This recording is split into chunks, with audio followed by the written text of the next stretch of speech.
The Aesop for Children by Aesop. Recording by Jill Ingle. The Rat and the Elephant. A rat was traveling along the king's highway. He was a very proud rat, considering his small size and the bad reputation all rats have. As Mr. Rat walked along, he kept mostly to the ditch. He noticed a great commotion up the road, and soon a grand procession came in view. It was the king and his retinue. The king rode on a huge elephant adorned with the most gorgeous trappings. With the king and his luxurious howdah were the royal dog and cat. A great crowd of people followed the procession. They were so taken up with admiration of the elephant that the rat was not noticed. His pride was hurt. "What fools!" he cried.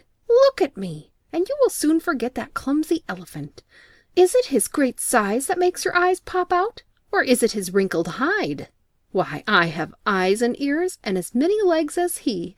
I am of just as much importance and—" But just then the royal cat spied him, and the next instant the rat knew he was not quite so important as an elephant. A resemblance to the great in some things does not make us great. The Boys and the Frogs. Some boys were playing one day at the edge of a pond in which lived a family of frogs. The boys amused themselves by throwing stones into the pond so as to make them skip on top of the water. The stones were flying thick and fast, and the boys were enjoying themselves very much, but the poor frogs in the pond were trembling with fear. At last, one of the frogs, the oldest and bravest, put his head out of the water and said, "Oh, please, dear children, stop your cruel play. Though it may be fun for you, it means death to us." Always stop to think whether your fun may not be the cause of another's unhappiness. The Crow and the Pitcher. In a spell of dry weather, when the birds could find very little to drink, a thirsty crow found a pitcher with a little water in it.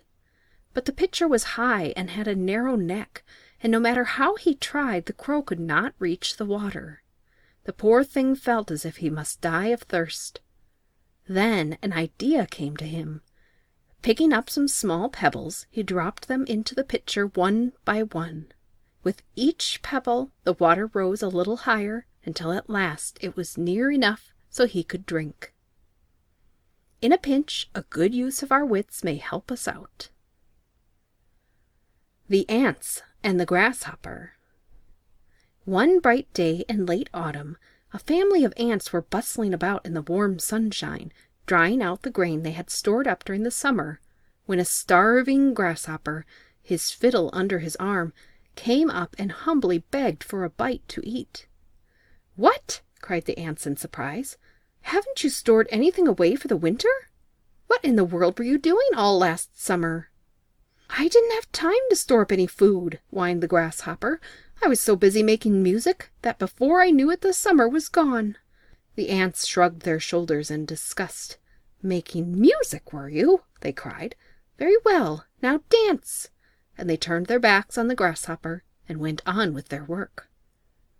There's a time for work and a time for play. End of section 8.